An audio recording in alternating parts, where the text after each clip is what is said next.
Students, in this particular 2D lecture we will discuss about some important segment, that is carburation. तो बच्चों सबसे पहला question arise होता है व्हाट इज कार्बोरेशन। कार्बोरेशन क्या है? तो the process of preparing a combustible fuel air mixture outside engine cylinder in SI engines is known as carburetion. तो स्टूडेंट्स, जो cylinder piston arrangements which we have and we supply the fuel plus air mixture, fuel और air का mixture हम क्या करते हैं cylinder piston arrangements के अंदर सप्लाई करते हैं। इफ़ इट इज़ ऐसा इंजन, अगर ये स्पार्क इग्निशन इंजन है तो बच्चों जो एयर और फ्यूल की जो प्रॉपर मिक्सिंग होती है that will take place outside this particular cylinder piston arrangement, cylinder piston arrangement के बाहर में होती है। ठीक है, तो यहाँ पर ये जो कंप्लीट प्रोसेस है जिसमें फ्यूल और एयर को अगर हम मिक्स करते हैं तो वो प्रोसेस कहलाती है आपकी कार्बोरेशन प्रोसेस। ठीक है स्टूडेंट्स, कुछ फैक्टर्स हैं, the important factor which affect the process of carburetion are given below. तो बच्चों सिंपल सा फैक्टर है, जो चीज़ें कार्बोरेशन प्रोसेस में यूटिलाइज होती हैं वो सभी उसको अफेक्ट करेंगी।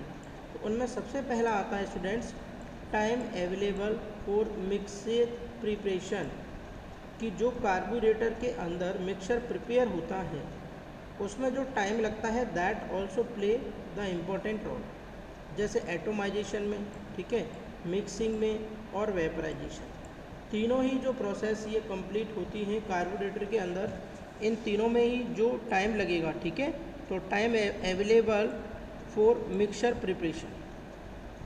नेक्स्ट स्टूडेंट्स आता है temperature of the incoming air, जो गैस हम यहाँ पर सप्लाई कर रहे हैं, जो एयर हम यहाँ पर सप्लाई कर रहे हैं, ठीक है, air which we are supplying here, air जो हम यहाँ पर सप्लाई कर रहे हैं उसका क्या इम्पोर्टेंट रोल प्ले करता है? टेम्परेचर।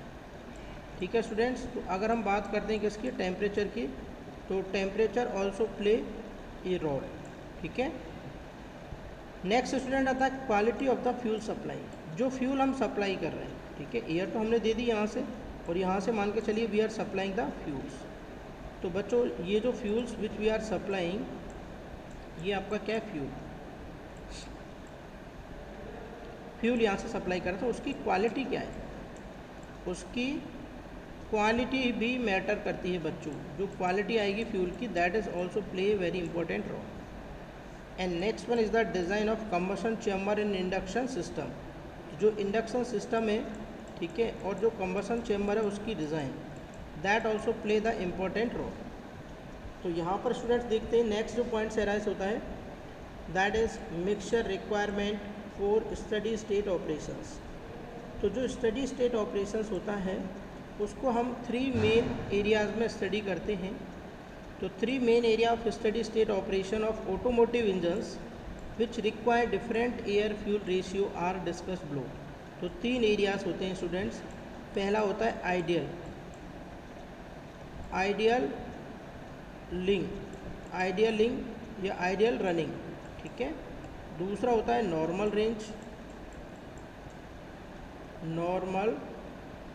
रेंज और तीसरा होता है स्टूडेंट्स मैक्सिमम पावर,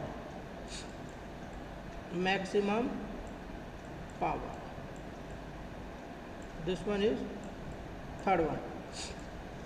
तो देर आर 3 आइडियलिंग, नॉर्मल रेंज और मैक्सिमम पावर, 3 आपके पैरामीटर्स हैं विच विल अफेक्ट। तो जो फर्स्ट पैरामीटर है ये बच्चों आपका क्या होता है? आइडियलिंग, ये आपका होता है नॉर्मल पावर लोड और ये होती है आपकी मैक्सिमम पावर, ठीक है। तो अगर हम बात करें कि जो आइडियलिंग का मतलब होता है लो लोड कंडीशंस, आइडियलिंग का मतलब होता है लो लोड कंडीशंस। तो बच्चों अगर मैं लो लोड कंडीशंस की बात करता हूँ यहाँ पर, ठीक है, तो आप यहाँ पर देखिए जो फ्यूल एयर रेशियो है वो अप्रॉक्सीमेट 0.08 से लेके और 0.07 तक वेरी करता है। या फिर अगर इसमें इस साइड में देखिए यहाँ पर है आपका फ्यूल एयर रेशियो और यहाँ पर है बच्चों आपका एयर फ्यूल रेशियो। तो हम कह सकते हैं जब आपका एयर फ्यूल रेशियो अप्रॉक्सीमेट इस पर्टिकुलर रेंज में है तो ये रेंज है आपकी अप्रॉक्सीमेट 13, ठीक है। या फिर आप ले सकते हो इसको जब ये 12 से लेके 15 तक की रेंज में होगा एयर फ्यूल रेशियो, तो ये जो पर्टिकुलर रेंज है आपकी, ये पर्टिकुलर रेंज कहलाएगी आपकी आइडियल और लो लोड कंडीशंस, ठीक है, ये कहलाएगी आइडियल और लो लोड कंडीशंस। बट अगर आपका मिक्सर है इस पर्टिकुलर रेंज में यहाँ से लेके यहाँ तक स्टूडेंट्स, ये देखिए ये जो आपको रेंज दिखाई दे रही है 0.07 से 0.06 तक की रेंज अगर अप्रॉक्सीमेट रहेगी, इस रेंज में जो फ्यूल एयर रेशियो है, ठीक है, वो तो 0.06 से 0.07 है, और जो एयर फ्यूल रेशियो है वो अप्रॉक्सीमेट 17 से 16 के अप्रॉक्स है, ठीक है। तो ये बच्चों क्या रहती है, नॉर्मल रेंज रहती है, ठीक है। और मैक्सिमम पावर की जो कंडीशन है वो आपकी डिफरेंट होती है। देखो यहाँ पर ideal and low load conditions में क्या होगा, no load to about 20% of the rated power, ठीक है। 20% जो उसकी रेटेड पावर होती है उससे 20% तक अगर लोड अप्लाइड है तो उसको बोलेंगे आइडियल कंडीशन। आइडियल कंडीशन में no load running mode is calling ideal condition. अगर बच्चों इंजन आपका किसी पर्टिकुलर लोड पर ऑपरेट नहीं कर रहा है तो वो कहलाएगी आपकी आइडियल और low load condition. Very low suction pressure, suction pressure बहुत ही लो होता है। Back flow of exhaust gases and air leakage, तो जो लो लोड की कंडीशन है उसमें सक्शन प्रेशर कम होगा, तो बच्चों जब एग्जॉस्ट वाल्व आपका ओपन होता है तो गैसेज बाहर निकलने की प्रोबेबिलिटी रखती है। बट अगर प्रेशर आपका लो रहेगा तो जो बैक फ्लो की कंडीशन हो जाएगी, गैसेज वापस से अंदर आ सकती है सिलेंडर पिस्टन अरेंजमेंट के अंदर, तो ये आपकी कंडीशन अराइज होती है।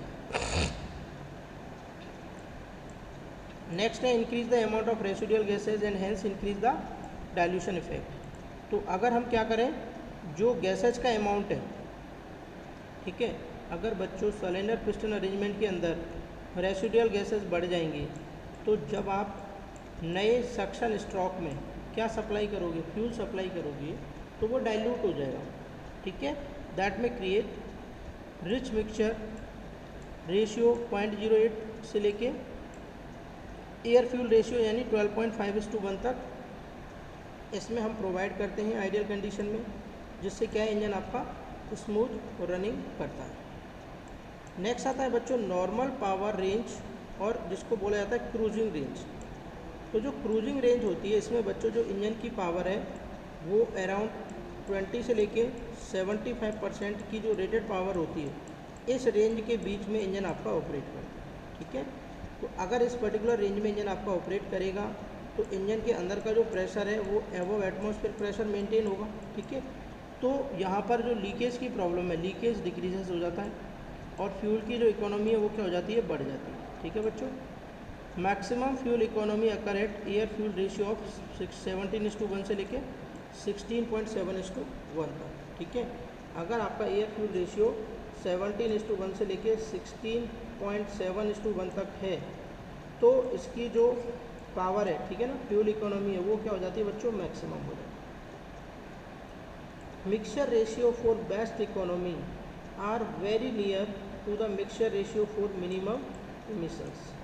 अगर बच्चों हम बात करते हैं कि जो मैक्सिमम रेशियो है, ठीक है ना, एयर फ्यूल का जो मैक्सिमम रेशियो बेस्ट इकोनॉमी के लिए वो बहुत ही क्या है, पास होता है उस पर्टिकुलर मिक्सचर रेशियो के लिए जिसमें आपके मिनिमम एमिशन एग्जिस्ट होते हैं।